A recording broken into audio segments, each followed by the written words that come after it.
All right, guys, you're here with Josh. Actually, we're going to call myself Mystic Punk just for today. We're going to call myself that. I want to thank Eddie Alvarez for saying that because, it's makes me feel good about it, man. This is good. We just had this in conversation, and it just so happened it popped up again today. I just so happened to be walking past Scott Coker right when this whole thing had kind of popped off, and Coker had said trades on his tweet, talking about scratching his chin.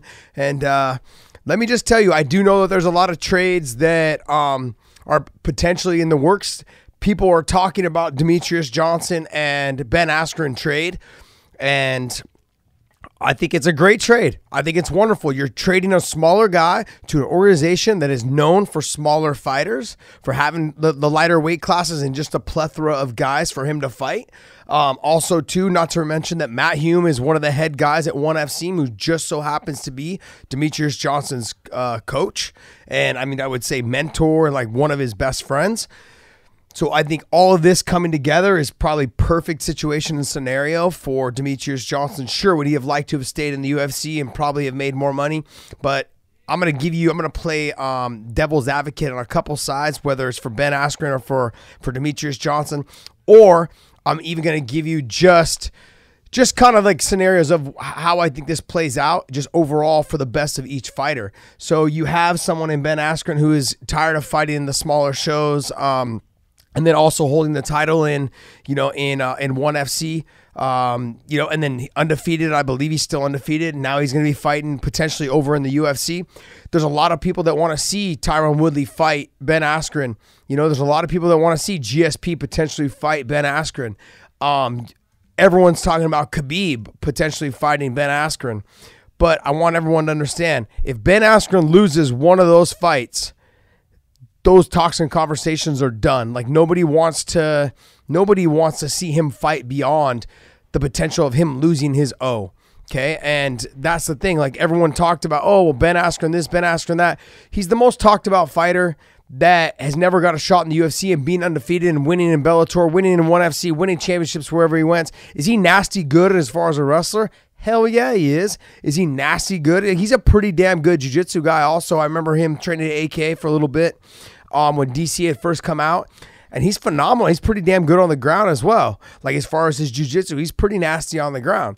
So you put those things together and you put him against somebody like a GSP, or you put him against somebody like a Khabib or even T Wood. I want to see how it all transitions. But if he loses that one, once he loses one fight, no one's gonna care to see him fight GSP or Khabib after that. It just won't happen, man. I don't see it coming together. I don't see it happening. I think the fight to make, if they did bring him over, would be T Wood and him for the title, and then potentially trying, if he does beat T Wood, then having him fight GSP. I don't really see the fight happening with Khabib, just my honest opinion. I could see them potentially starting a 165-pound weight class for Khabib to fight at 165 if he ever does come back, you guys. And I'm telling you this now, there's a very good chance that he may never come back. There's a lot of things going on with the commission ruling and whether he'll be able to fight again in the UFC or any other promotion here in the States. And we'll see what all that comes together. We'll see how that all hands out. Look, Demetrius Johnson going there would be good. Ben Askren coming there would be good. They're both, I think, getting good trades. What I had talked about in the podcast on Monday was that you're going to start seeing more of this because they have no use. And I'm telling you now, I'm telling you guys this. They have no use for guys like Demetrius Johnson, who they've exhausted their resources on trying to promote him, and then nothing is caught on. So why not trade him off to another promotion that has a whole bunch of lighter guys and is able to build him potentially and build him off of the fact that he's been a multiple, I want to say the most winningest champion ever out of the UFC, come over to their show and potentially have one of their lighter guys beat him would be huge for them. Not huge for Matt Hume and huge from Demetrius Johnson, but in terms of that, a promotion like ONE FC could then start saying that their fighters are the best fighters in the world. And the same thing could go also too if Ben Askren goes over to the UFC and is able to beat T Wood, then they could say, look, we had the fighter all the time. We knew he was the best. We just had no other top guys for him to fight. So we traded him away. And we thought the best thing to do is to get something for him. In terms, when we're talking about what is best for the sport or what's best for the fighter or what's best for the promoter, none of them resonates more than saying that one is the best thing for this is for the promotion for sure, hands down. But it could be mutually exclusive by saying that everyone knows that the UFC didn't really care for Demetrious Johnson. Look at the way they promoted his fights. Look at the way he was so dominant, but the 125-pound division just doesn't pull the numbers that they're looking to pull. So I think by doing this, what they've done now is, since he just lost the title and Henry Cejudo is the champion, you have a Mexican fighter also who is an Olympic gold medalist wrestler and who has learned to stand up. I think what they do is they try to hold on to that 125-pound division for about a year or two, maybe even a little bit longer, and trying to build Henry Cejudo around that promotion and around that 125-pound division. And basically, if they cannot get it done, Henry is big enough to go ahead and go up to the 135-pound division and fight there if they need him to. So they can make for that super fight. They can look to build that up, but they're going to try to build that 125 around Henry Cejudo. And what better way than to get rid of the 125-pound former champion, the only guy that really can give Henry a run for his money would be DJ. And Demetrious Johnson is now going to potentially be traded. And when that happens, then you really have no one for Henry to struggle with. You have Joseph Benavidez, and you maybe have like one or two new up-and-comers. But, I mean, realistically, Henry should be able to have tough fights with those guys, but should come out on top, given that he's right now, I believe, at the top of his game. There's no way of saying, I think for both sides it could be good, because the Bellator, Demetrious Johnson, is not interested in promoting him any further. And when you're a fighter, there should be no interest in staying with that organization if that promotion is not interested in promoting you any further. So does DJ lose his Fox deal and Metro deal though? I don't know. I mean, that would have to be something that he works out with those companies as well. Whatever sponsors and endorsements that he has, those are things that he would potentially have to work out with those companies as far as sponsorships go. But when you're talking, like, realistically, when you're talking about like trading the fighters, it could be a fighter that has one fight on his contract versus one fighter who has 4 fights on his contract.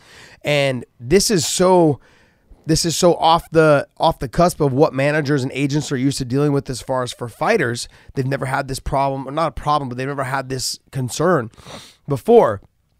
So in all of these contracts that are still good with the UFC, with Bellator, with one FC, these are not things that were probably worked into the contract. I do know that Fedor Emelianenko had this in his contracts when the UFC bought Pride, that he was not transferable.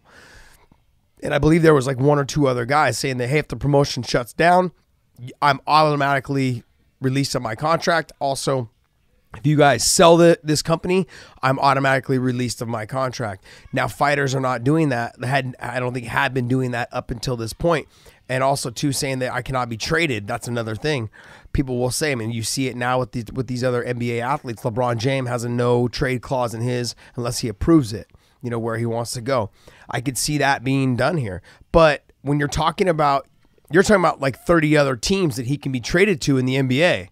So if one team doesn't like you, it's cool. I've got 29 other teams that will like me. And if I get traded and I don't like that team, I've got 28 other teams. Here, you have 3 promotions.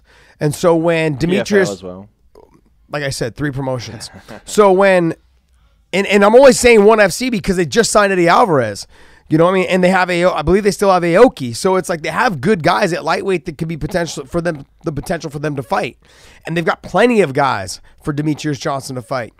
But when you're talking about a promotion trading you to another organization, they have no one for you to fight.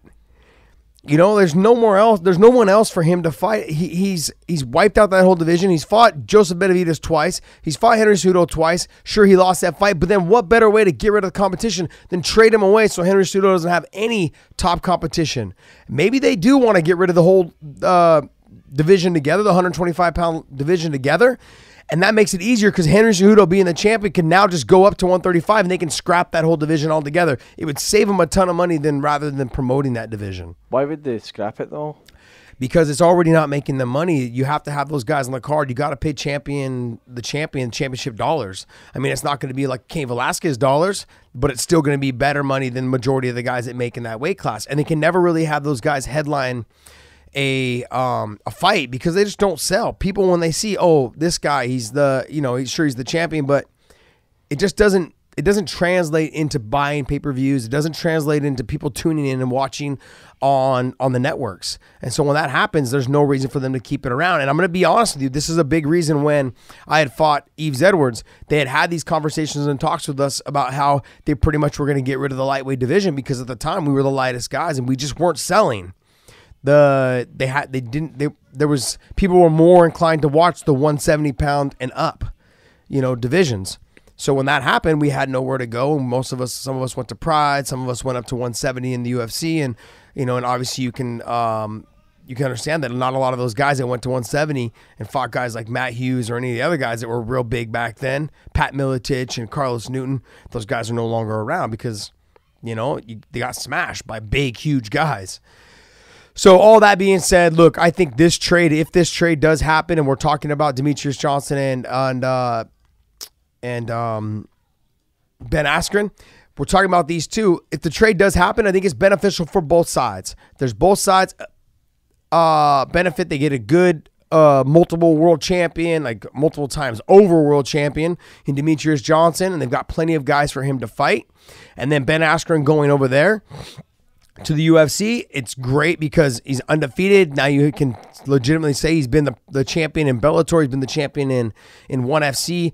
There's no one else for him to fight. Like here we are bringing him here for him to fight. But I will say Ben Askren needs to tread lightly. As soon as he loses, do not be surprised if they cut you. You are not the most exciting fighter. He knows that, but he wins fights. Do not be surprised. You will see exactly kind of what happened with Jake Shields and John Fitch. They will treat you that way once you lose a fight. While you're still winning, they will go ahead and keep promoting you. But once you lose, they will treat you like a John Fitch or Jake Shields and potentially even Damian Maia. So I think it's to do with his age as well. No, I don't think it has anything to do with his age. I think it has to do with sure, maybe it could. 34 years old, maybe it could. But, I mean, I believe he's an Olympic silver medalist. He's also undefeated. I mean, he's really good. He's won in all the organizations. There's something to promote there. But you can only promote that one or two times. And if you lose one and then they promote you again, you have a boring fight, I could see them getting rid of you the next opportunity they get. I think they're going to give him two shots, two chances. If he loses both chances, they're cutting him. If he wins and then he loses, they'll keep him for a third one and potentially a fourth. But I'm simply saying that he should expect to be treated like an Antonio McKee, who came in there, had one good fight, and then he lost his second and they cut him right away. He should be expected to be treated like a John Fitch, like a Damian Maia, like a Jake Shields, where they have no interest in guys that are just not out there knocking dudes out. It's very rare for them to promote or put a whole lot of money and backing into them. So I think with him, he needs to tread lightly. I think the ONE FC is getting a better deal on this because they have DJ, and DJ, they can continue to always say that he's pretty much the most winningest champion ever to come out of the UFC, and they can continue to say that. So any fighter they ever put there that potentially beats him, it makes their company more marketable. But I guess we could touch also too. John Fitch had said something in this as well. He had commented something, and I love John. John's one of our boys, and I've trained with him for years. But I touched a little bit on it already. But John Fitch had said something about how is this good? It doesn't make sense for the fighter. But I just broke down exactly why it does, because you have a guy like Ben Askren, who has already been the champion there. The promotion has no interest in promoting him anymore. Same thing happened with with Ben when he was with Bellator. Same thing happened. They didn't enjoy his style of fighting, but then there was no one else really for him to fight, and they just ended up being the same fight, so they let him go. And when they let him go, he went and did something else, and became successful in ONE FC, and so now the UFC will bring him over. And John's saying, well, why is that good? Well, because no fighter should want to stay in that promotion if that promotion's done promoting you. And they also have no desire to negotiate with you. And John should know better than anyone that when the promotion's done dealing with you, it doesn't matter. Like, you shouldn't want to be there. You shouldn't unless you're addicted to the fact that you are fighting, oh, I'm in the UFC and you want to stay there because you're with the UFC, then that's your own issue. Those are your own issues. But why would you want to fight there? Like, that's what I don't get. Like, if you know the promotion's done, if you know the promotion's done with that, then done promoting you, then go ahead and let yourself go. Like, go somewhere else where maybe potentially they want to do something with you. You know, when he was talking about how is that good, why is that person not able to renegotiate? I think is what he was talking about. I don't know if you ever pulled it up, if you were able to find it. John, is that John? Was that a video? It's John Fitch on Twitter. No, his Twitter, yeah. No, there's nothing on there from Fitch Smash. Maybe it's Fitch here. Smash. Okay. But the website? No, his Twitter. Fitch Smash, I think is his. John Fitch. No, it's johnfitch.com on. No, it's his. Is it John Fitch? I think there's one called Fitch Smash. Look up Fitch Smash. I think that's his Instagram. I don't think that's his Twitter. Yeah, no. Well, he tweeted that. Anyways, he had talked about like how is this good for the fighters, da da da da. And so I was trying to break it down, you know, basically to say like I think it is good for the fighters. Now, you will run into cases where the fighter doesn't want to be traded, but you also have to understand, like, why would you want to be somewhere where the promotion doesn't want you anymore? You know, so on top of that, maybe you can go over to the next promotion and understand that you could win a fight or two, become successful, and then, you know, maybe be their champion over there.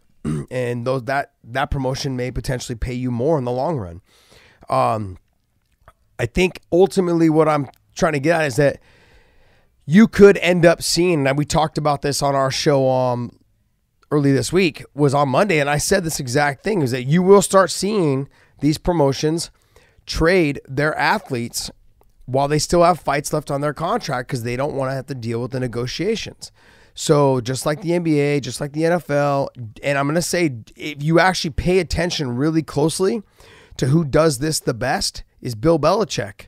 So the coach for the New England Patriots, he's really good at when the guys are coming up due for their contracts and he knows that they're are going to be a hot commodity and they're about a year or two out, he gets rid of them before it even comes up because I'm sure he's heard rumblings or conversations or talks about those athletes or those players wanting more money. So what does he do? He trades them away for a second or a third or a first or whatever first round draft pick. So that's exactly what's going on right now. These athletes, he might have actually posted it on his Instagram and probably transferred to his Twitter. So it came up probably that way because his Fitch Smash Instagram is that. Well, but didn't that one get hacked? I just went on that right now. No, it's not. It's called something else now. But that being said, you could potentially start seeing these guys getting traded away with 2 and 3 fights, which takes away the negotiation rights. What it also does, it takes away your availability to go ahead and hit the free market agency because once you get traded and there's only 3 promotions, legit like 3 promotions, really legit only 2 because you have Bellator and UFC. Let's just say you get traded. Like if Bellator would have traded Will Brooks instead of just cutting him and trading him to the UFC, they would have got something for him. That would have probably just left Will Brooks right where he was. And basically, if he would have lost his 2 fights, been out and been over to the PFL where he is. So those things being said, like at least Bellator would have got something or got a fighter for him. And then he went to the UFC, didn't fare so well, and then he went to the PFL. I could see the same thing happening because there's a lot of buzz right now about there's a lot of buzz right now about the contract negotiations with Cain Velasquez and how there's potential that they were having issues working out a contract and deals and things like that. Some of you guys may know that I'm his teammate, but I can tell you this: I do not have the inside scoop on that. Cain is someone who does not talk about that type of stuff. Cain is somebody who doesn't get involved with conversations when dealing with that. You can ask him how things are going, and Cain will simply just say things are good, you know, or We're working on it. That's all he will say. And that's the type of person he is. And those of you guys that have followed him as far as his media and his any type of stuff coming up to the fight, he doesn't really talk trash. He doesn't do any of that type of stuff. He sticks to the game plan. He does all the things that he needs to do to keep his professionalism.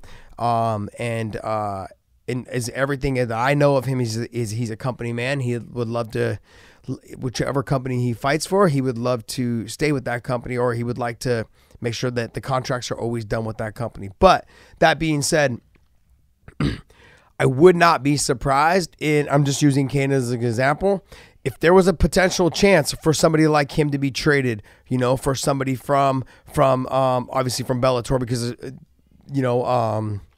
the only guys they really have that are at the heavier weight classes there at 1FC is Brandon Vera, and Brandon Vera has already been part of the UFC, and I don't think he's really considering going back and along those lines. So, do I think that there's potential for more trades? And look, just because there's trades doesn't mean that it needs to be like weight class for weight class or fighter for, or money for money. I mean, there could be different. Obviously, we know how NFL contracts and Major League Baseball contracts, there's usually cash on the back end. Like if I'm getting somebody who is a lesser of value, but I think I need that person, on my team, and I want that person in my promotion that I think can help build my promotion, then I'll go ahead and buy their contract from you, or I'll trade you fighters, and then I'll give you a little extra cash, on the backside to make sure that fighter, to make sure you're making what you deserve on the backside.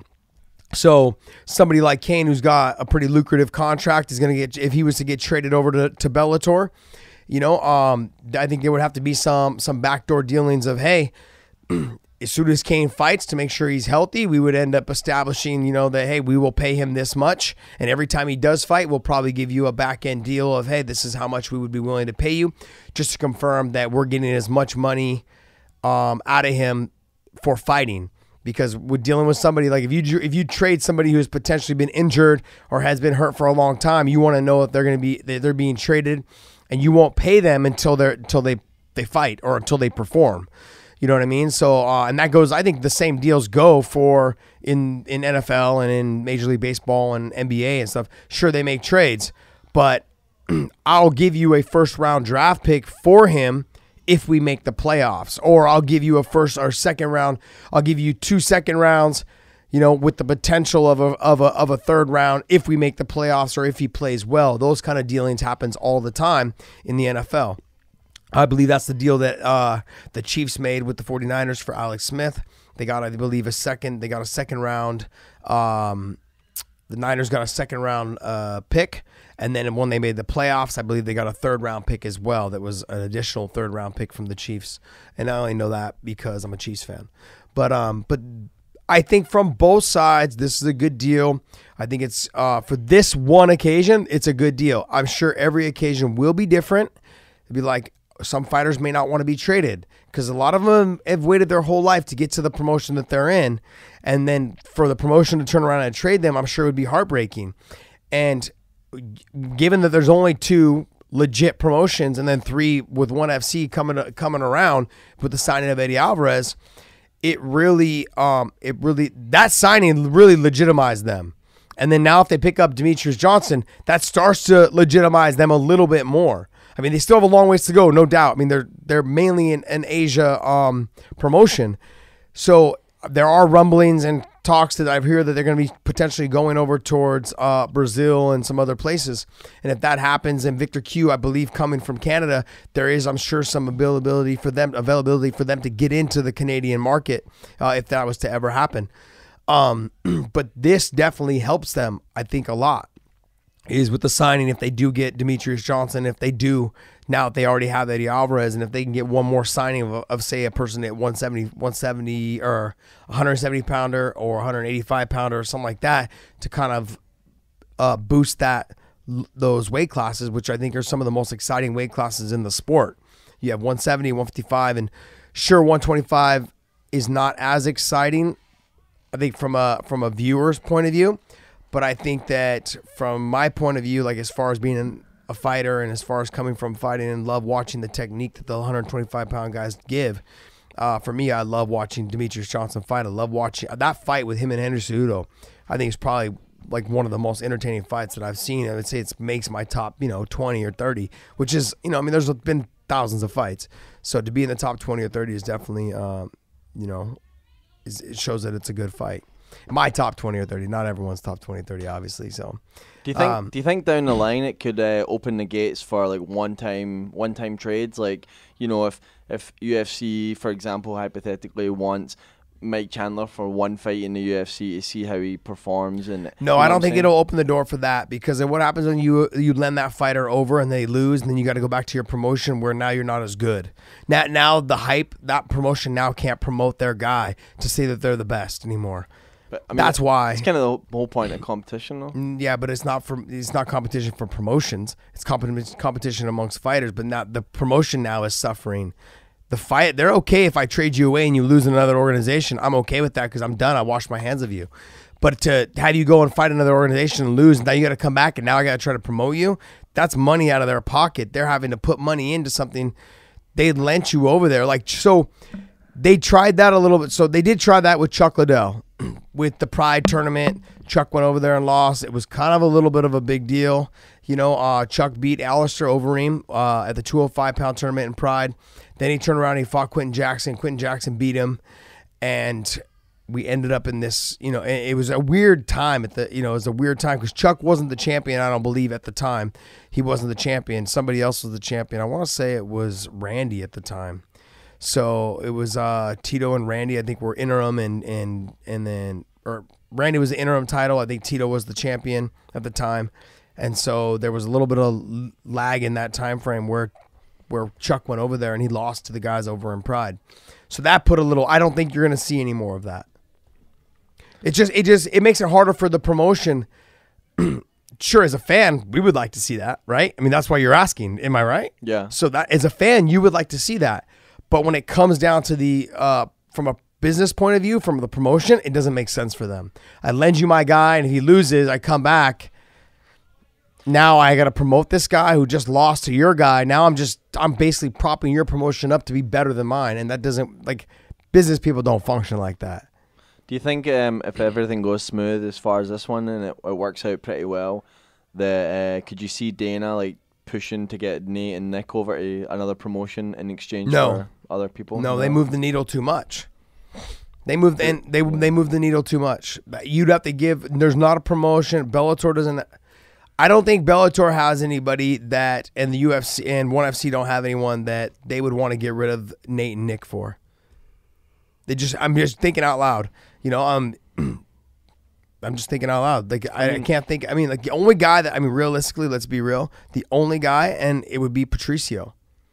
Would be Pitbull's brother, Patricio. That's the only guy that I think that they would be interested in potentially taking to have them fight at 135. Because to watch him fight somebody like TJ Dillashaw or you got a bunch of young guys though right now. Who's the Like Aaron Pico, James Gallagher, AJ McKee, there's a bunch of young guys that are but they want a guy with a name. That's the thing. If you're going to trade Nate Diaz and Nick Diaz for even just one of them, you want somebody with a name, like somebody who's your champion. They're not trading anyone unless it's for a champion. Nate and Nick, they move the needle too much. They want a champion. They're going to want one, maybe even two, to be honest. But don't you think younger guys with a name already so that they can get their 10 years. Well, who's that? Again, the people I just mentioned. No, they don't have a big enough name.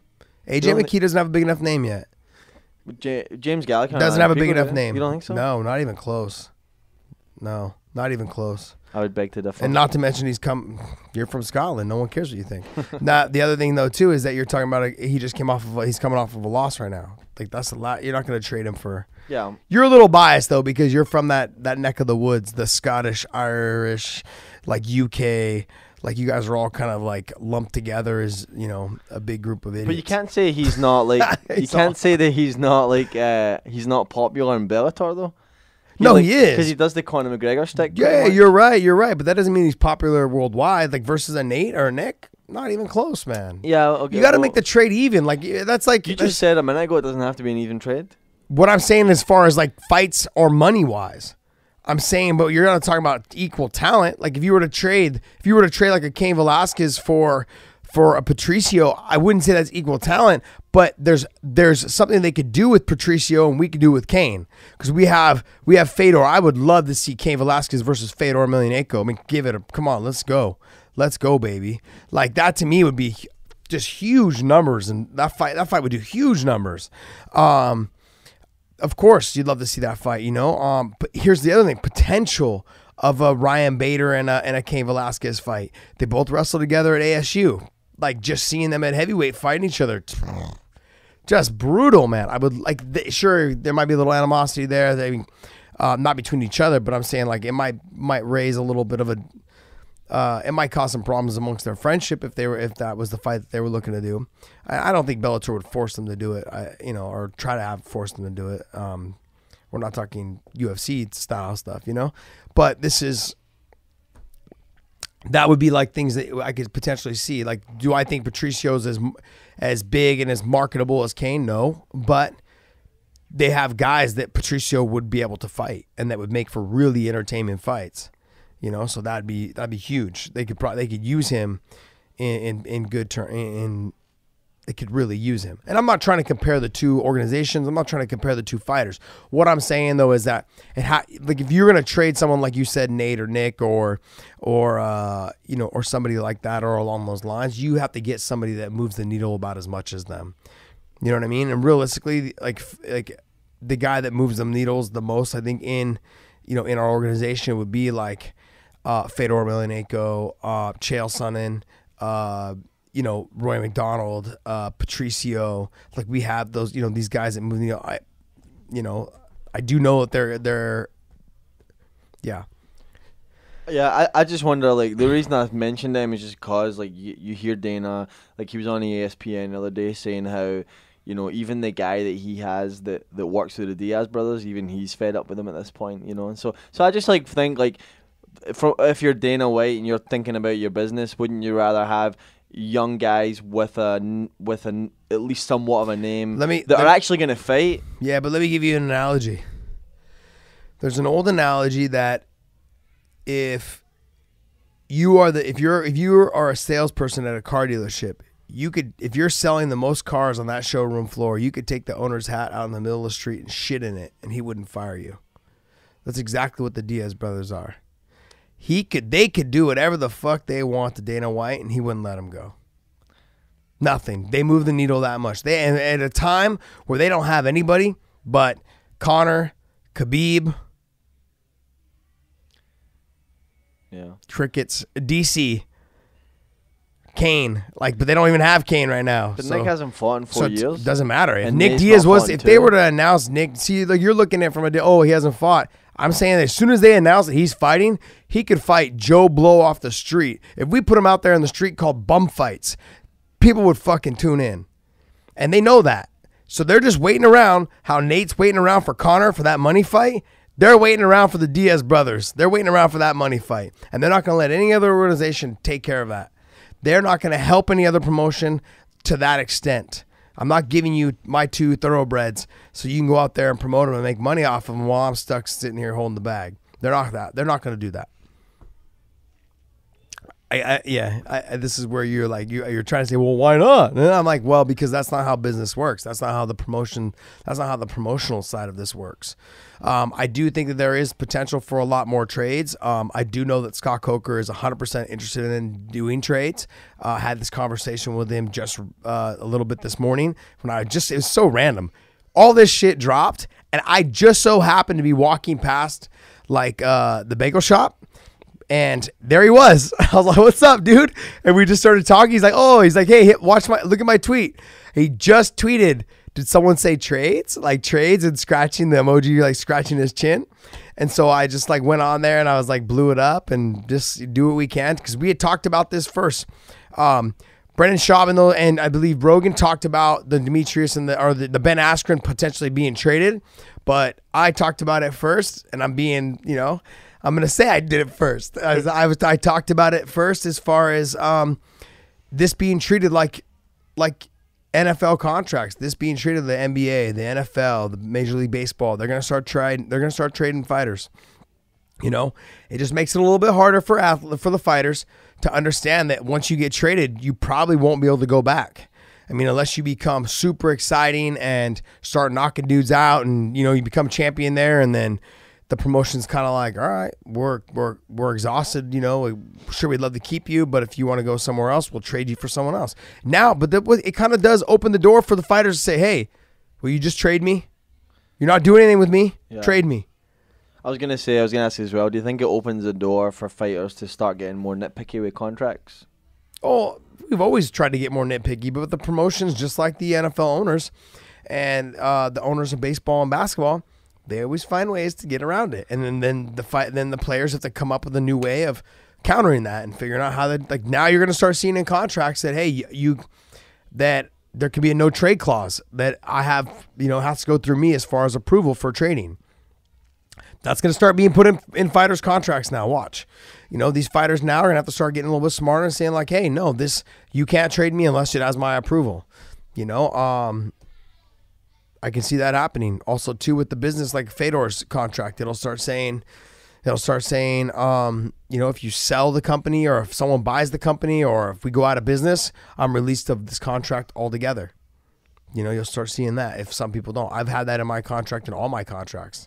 That if they ever did, once the UFC thing happened, my new contract that I signed with the UFC, it said I'm released of all responsibility of this contract if the UFC is sold or something, so it's gonna be renegotiated. So if the UFC was sold to when UFC was sold to WME, I could have actually went back and said, hey, my contract's up for renegotiation now. I'm no longer with you. Huh. Interesting stuff. Yep. Anything else? I think that was most of it from that stuff. They're saying that the Conor QB hearing is getting pushed back to December. Yeah, they're gonna keep pushing it back.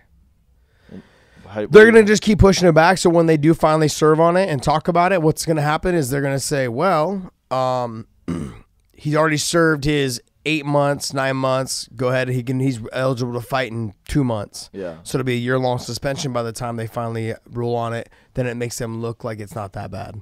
So it'd be like retro back to when. Yeah. Yeah. Yep. To when he fought, to that night. Yeah. The suspension started as soon as we brought the claim, which was probably like 2 weeks later. We brought the charges or whatever against him to say that we're looking at it and reviewing it. As soon as that started, that means that the suspension started at that date. So he's already suspended right now. Yeah. Yep. I mean, I guess for me, when people are talking about the trades, why don't you guys do this thing where you guys go on our Sammy and the Punk on Instagram or Twitter, also, or just go on my @TheRealPunk on Instagram or Twitter and just line up questions, man, on who you would like to see, which fighters you want to see, and be traded. Who do you think would be good? And I'll rebuttal all your stuff. I'll come back on here and shut you guys down, or I'll tell you exactly how I think that's a great trade. I think these are things. I'll let you guys know. Like I tell producer Dave, you sound ridiculous right now. Like you have no idea what you're talking about. But there's times that Dave brings up good stuff, and I'll let you guys know. I'll see if maybe my input can help, and maybe I'm just blowing smoke, but Mystic Punk sounds pretty good to me right now, buddy. And I want to thank Eddie Alvarez for the tweet and everything. But I think it's good, man. I think it has to be predictive punk. But okay, predictive punk, whatever. But I really believe in the long run, this could make for some really interesting things. Like think about free market agency signings, or that's why they have the Major League Baseball and the football trading deadlines, is because everyone, the anticipation of knowing that like someone could be traded, it just makes it so much more exciting to follow the sport. The energy, the excitement of things like that can happen. Like there was a lot of people, a lot of media and press about Eddie Alvarez, like where was he going to go? He's going to go to Bellator. Bellator was in the lead in the conversation, the talks, and then all of a sudden ONE FC came in, it was like, boom, here's more money. Here's this, here's that. I mean, like this to me, it opens up for a great opportunity for the fighters to kind of make some money after they get through the initial letdown of being traded, and talked to about being traded, if they were even talked to about being traded. But I could see things like that happening, man. I could see the excitement of like, oh wow, you know, so and so got traded to Bellator, so and so got traded to the UFC, you know, from Bellator, that kind of thing, and then you end up seeing potentially some fights that you really wanted to see, because it has nothing to do with. There could be somebody in the let's just say there could be somebody like a Douglas Lima, and I'm going to use this as a for instance. You could see somebody like Tyron Woodley. He doesn't get the press and the publicity and all the excitement and all the energy and all the things that he deserves. And he has a relationship with Scott Coker. Could we potentially see, if he loses to Ben Askren, could we see him get traded? Because what better fight would you guys like to see? Roy McDonald and T. Wood again? You could see Douglas Lima and T. Wood. You could see like that welterweight tournament. You could see Michael Venom Page fight T. Wood. I mean, that opens up the door for a direct trade, you know, on somebody that would potentially, I think, bring him over and make for exciting fights right off the bat. I mean, who's to say that trade, if let's just say Ben Askren comes in and does beat him and they trade T. Wood over to Bellator and he fights the winner of the tournament in 1 year's time. How fucking awesome is that? That's like things that now, these are things that weren't even talked about up until yesterday or today. Like now, oh shit, this is all happening. This is crazy. It opens up a whole new door for the fans to get excited, the promoters to start doing dealings and understand that the energy right now is bringing, what it's doing is bringing a new light on the fight game again. Because right now, let's be honest, man, the fight game's a little stagnant. You know, boxing a little stagnant. The Zone was kind of like throwing it in there right now too. The signing of Canelo Alvarez for $365 million, the signing of Bellator and all the fights and Anthony Joshua, and that's excitement, right? Oh shit, this is all happening. I can't believe like the Zone is bringing more notoriety to the fight sport itself. But now trading athletes, trading fighters from promotion to promotion, that's popping off too. Now it almost feels like it's legitimizing the fight game in a different level that boxing has never been able to do before. Because now you have promotions that are trained no different than the NFL, no different than Major League Baseball, no different than the NBA. Like now these athletes are being traded like hot commodities. Like, look, I want that player and I want that player. I want that fighter. You got that fighter. Like, let's intermix these guys. I have a stacked 155-pound division. Well, I'll give you my 155-pound former champion or whatever, and you give me your, 170-pound champion because I have a welterweight tournament going on right now. I don't know any inside scoops on that right now, but I'm just saying, how fucking cool would that be? Do you think about better relationships with the promotions? What do you mean? Like just better the relationships, that they'll talk more, they'll maybe not necessarily support, right? But like hypothetically, like some of the smaller shows, if part of like trade negotiations could be that some of the smaller shows like ONE FC could like show some of their stuff through the UFC app. That way they can show. I don't know about any of that. But I just mean like it doesn't have to be that extreme. But like when you reach, man, you really reach. I know. Like you have to remember the ultimate goal is for that promotion to build their brand and their promotion. That's it. They're not trying to build everybody else's promotion. They're not trying to build everybody else's fighters. But UFC do show some other stuff on. They show on the Invicta app. and they show small shows that will never contest with them. That's why, Invicta has a relationship with them already to bring their girls up. But ONE FC doesn't really air over here, does it? No, it doesn't. So, like, just as a way for them. It airs online. You can watch it online. Yeah. But I mean, as you can tell, though, the fight promotion itself, the Bellator now has the Zone app. Okay, UFC has their own fight app. I'm sure it'll be a matter of time before maybe they already do. ONE FC has their own fight app. So it's just a matter of time before these companies start just developing their own apps and doing their own things, and their shows just automatically air on there instead of actually going through the networks. It makes sense. $10 a month. I'd rather watch all the fights I want for $10 a month rather than pay $200 a month, for DirecTV or for Dish or for cable, and then turn around and have to pay another $50 a month for pay-per-views. Yeah. Or $65 or $75 or whatever it is. If I want to watch it in HD. Yeah. Yep. So, I mean, there, of course, there will be, depending on the trade, every trade will be different. There will be negatives to it. So before everyone gets all their panties in a bunch, there will be trades that are very negative.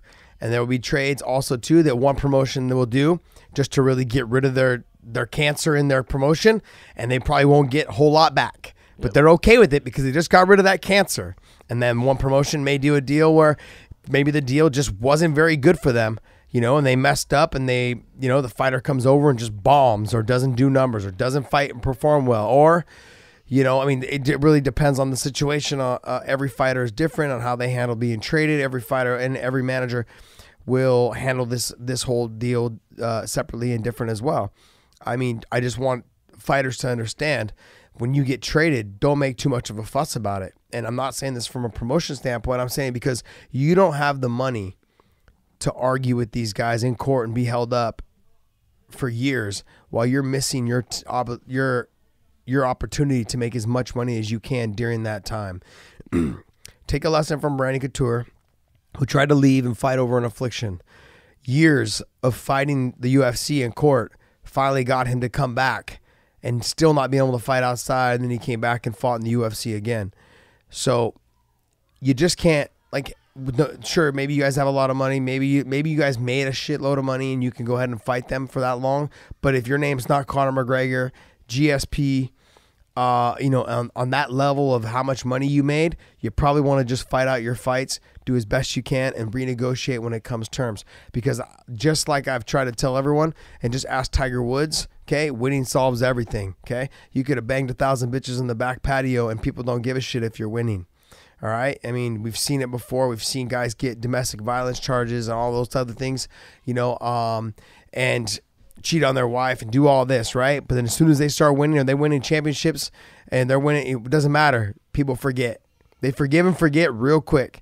So if you come over and you're not happy and you act that way, then that promotion's not going to want to sign you either, and you'll have nowhere else to go because the UFC already or Bellator already traded you away. So don't piss off that promotion when you get there, you know, and think to yourself, if I treat them like shit, they're going to, you know, they'll pay me more, do this. Nope, just go over there.